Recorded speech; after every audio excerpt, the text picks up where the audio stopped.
So let's put our bracket onto the knuckle. What I'm gonna do is I'm gonna draw you in here a little closer. There we go. This goes on with the caliper facing toward the rear. Also, you'll notice that on the bracket, you have some beveled holes in there, and you have beveled hardware. And that'll help kind of lock that in place, and it also centers the bracket. So let's just start those on there.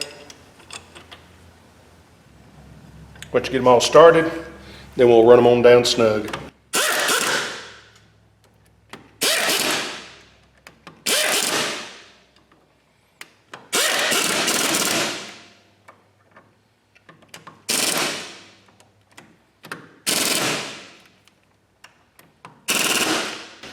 Just like that.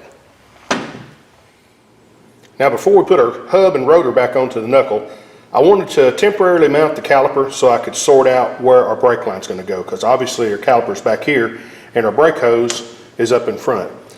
So what we're going to have to do is we've got two clamps, one here on the front, one back here on the back side. I'm going to take those loose. I'm going to move my hose around here and kind of temporarily mount it to the caliper, and then see what we need to do in order to secure the hose so it doesn't get into anything.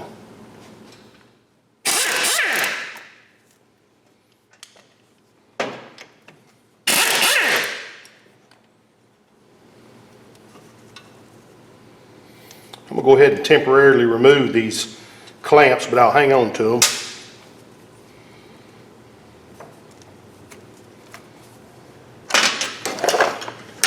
Also, there's our old vent hose that we trimmed off a little earlier. Guess what? It's going to get trimmed again way on up here out of the way. Get gone. Okay. Now I'm going to take this hose and I'm going to route it in behind the shock, which is going to get us on down here a little closer to the caliper. Now I'm going to get this thing mounted, and when I do, I'll come back and try to show you how this is all put in place. Now I've got our brake hose temporarily mounted to the caliper. It's just kind of loose. You can see I've got it run in behind the shock. So what I've figured out what I'm going to do to secure this hose is, this was the clamp that was right here and it was facing forward. So what I'm going to do is I just took that clamp off. I'm just going to reverse it over, put it back in the hose, and then just flip it and mount it right there, and that should get us out of the way. So let's see how it works.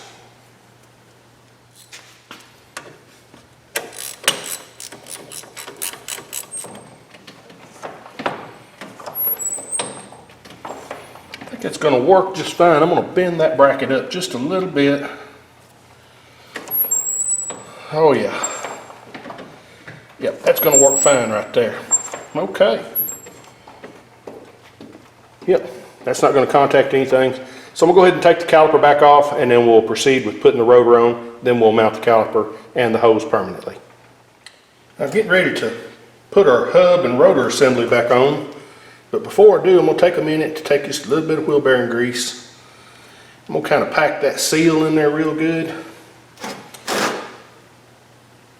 Like that. And then I'll also take our hub and rotor assembly. Put a little on that too. Also make sure that you put some grease on the spline area where the CV axle goes in. That way if you ever have to take it back off anytime, it'll be a lot easier to get along with. Okay. Now, just take your hub, reinstall it just like that. And then we'll reinstall and tighten the castle nut and the cotter pin.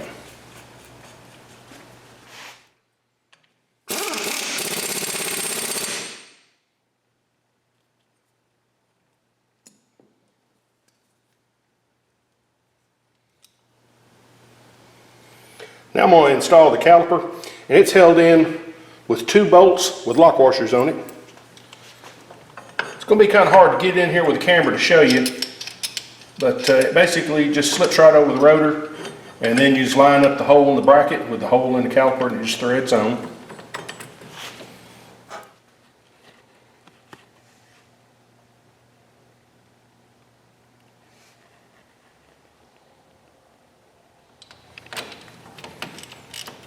I'm going to go ahead and tighten the caliper up.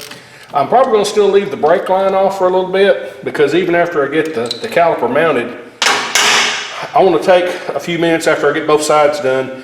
I'm going to flush out all the old brake fluid out of the master cylinder and out of the lines, so we'll have good clean fluid.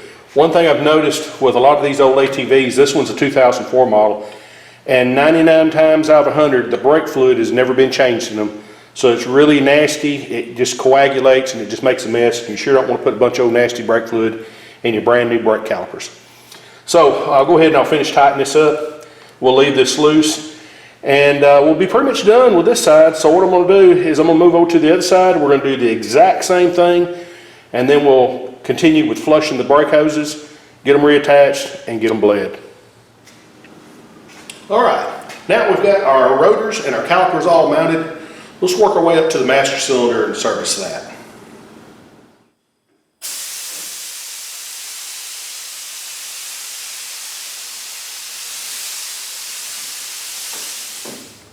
All right, now we're going to open up this brake master cylinder. Just going to take these two screws off of the lid. Now sometimes these screws can be kind of stubborn to break loose, and if they are, take your screwdriver, put it right in the center of it, take a hammer, whack it a couple times to help jar it loose before you strip your heads out. All right, once we get those screws out of the way, we'll carefully pull this lid off of here. There's going to be several components to this master cylinder lid. You're going to have your top cover, then you're going to have this plastic spacer plate, and sometimes it all comes out together, but a lot of times it don't. And then this is your little rubber diaphragm. You'll lift that out of there, and be careful because sometimes there's brake fluid on top of that. I don't know how it gets up there, but it does. So have you some rags handy. We'll set those aside. Something else that you may run into on these is they put this little floating baffle in there, I guess, to help keep air from getting into the system. Okay, we'll lift that out of the way. I'm going to take you down here a little closer. Now see how nasty that fluid is in there? And that's what happens to brake fluid. It collects moisture, and of course it's in aluminum, so anytime you get moisture present with aluminum like that, then it can start just getting all nasty. And so I'm going to wipe all this out of here, and then we're going to take another little closer look at a few things that we need to service in this master cylinder. Okay, I've got all the brake fluid out of this master cylinder, but there was still a little crud down in some of the nooks and crannies down at the bottom. So what I'm doing is I'm just taking a little bit of brake cleaner, spray a little bit in there, and then take a shop rag and a small screwdriver and just kind of mop around in there and wick up all that old nastiness. And looks like we got it looking pretty good. I'm going to draw you in here a little closer. There's another item that we need to look at here. There's a little rubber plug here with some little flaps in it. And what that does is that's what allows the brake fluid to go down into the main part of the master cylinder. But there can also be some crud hiding in under that. So we want to remove that and then clean out from up under it. And then there's another thing I want to show you down in there also. I've got me a hook tool here. I'm going to ease down inside here and catch this little rubber plug on the edge. And I'm going to very carefully remove it. Just like that.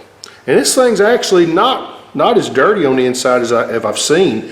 I've seen a lot of them in the past that was just so corroded up you just almost couldn't reuse the master cylinder, but this one's not too bad. So I'm going to clean up in here, and I'm going to show you something else you need to take a look at. Okay guys, this next shot I couldn't set up with my tripod, so I'm going to just freehand this very carefully as I can without making it too shaky.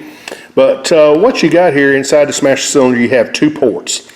This is your main port that your fluid goes into when you pull the lever on the master cylinder and it pushes brake fluid down to the calipers.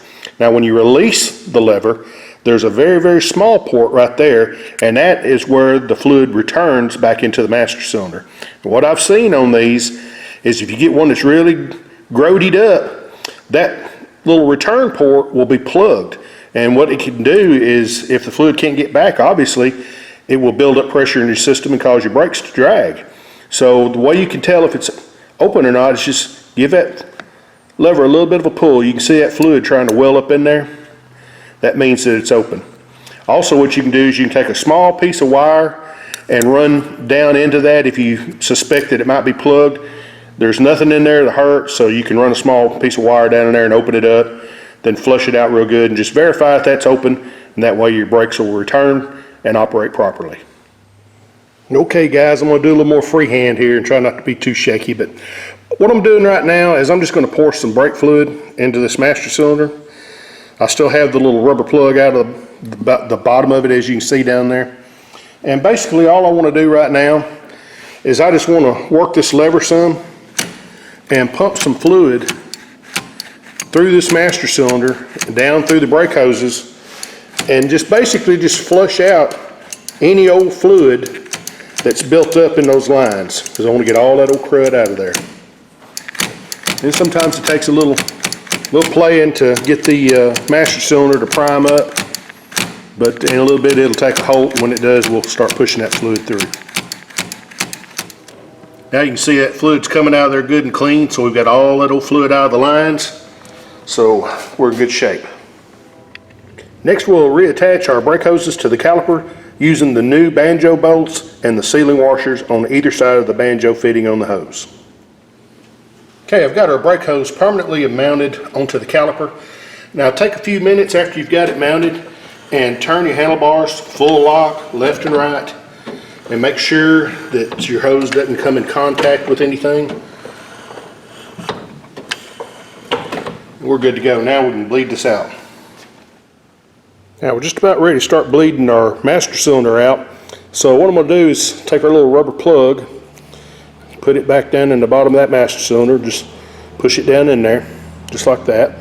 Now we'll fill the master cylinder up and start bleeding it.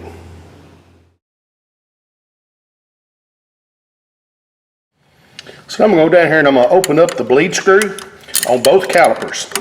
What I'm going to do is I'm just going to open those up a little bit, and I'm just going to let the fluid flow out of them. Matter of fact, you can start seeing a little fluid dripping out of that one right there.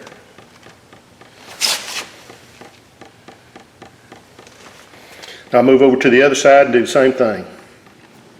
Now that I've let the calipers drain for a little bit, I've closed them off. Make sure you got plenty of fluid still in your master cylinder, and now I'm actually going to bleed the brakes. And what we're going to do is just pump the master cylinder a few times, then hold pressure on it, then open up the bleed screw.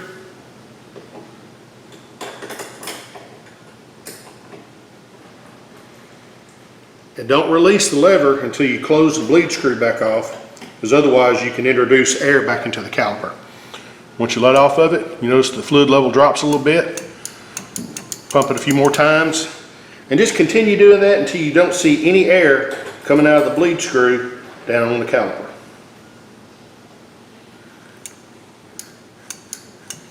That's starting to get pretty firm right there.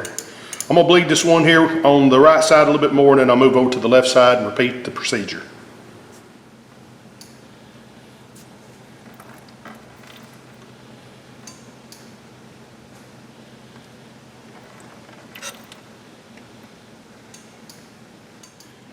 And once you're satisfied you got all the air bled out of the calipers, snug up the bleeders, and then be sure to remember to put the little rubber boot over the end of it. Now I've got the brakes completely bled, got a good firm lever on the master cylinder, so I think we're good to go there. So now we're just going to top up the fluid. Be sure that you don't overfill it. That should be plenty right there. So next we're going to put in our little baffle.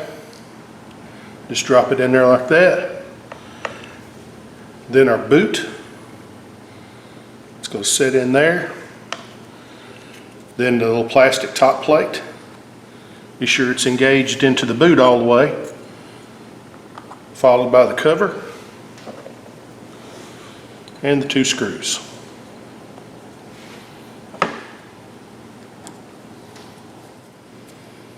Be sure don't over tighten those screws when you're tightening that lid down. Just give them a good snugging. That'll be sufficient. All right. Looks good. Now all we have left is to remount the wheels.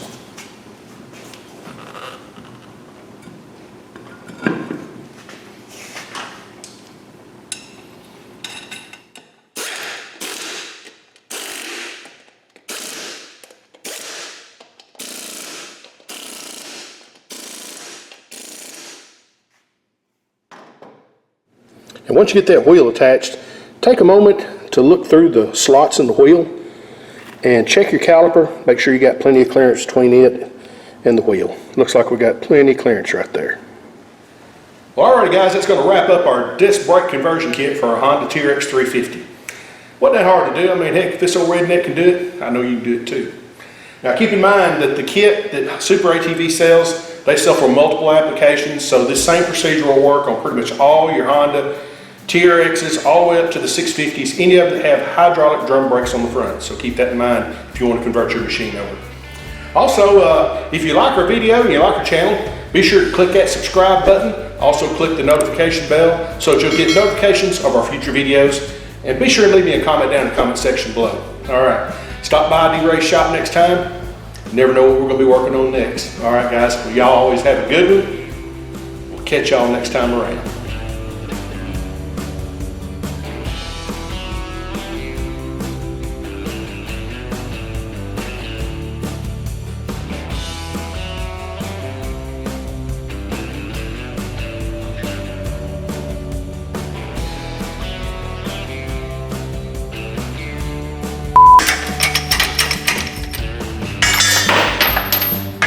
Oops.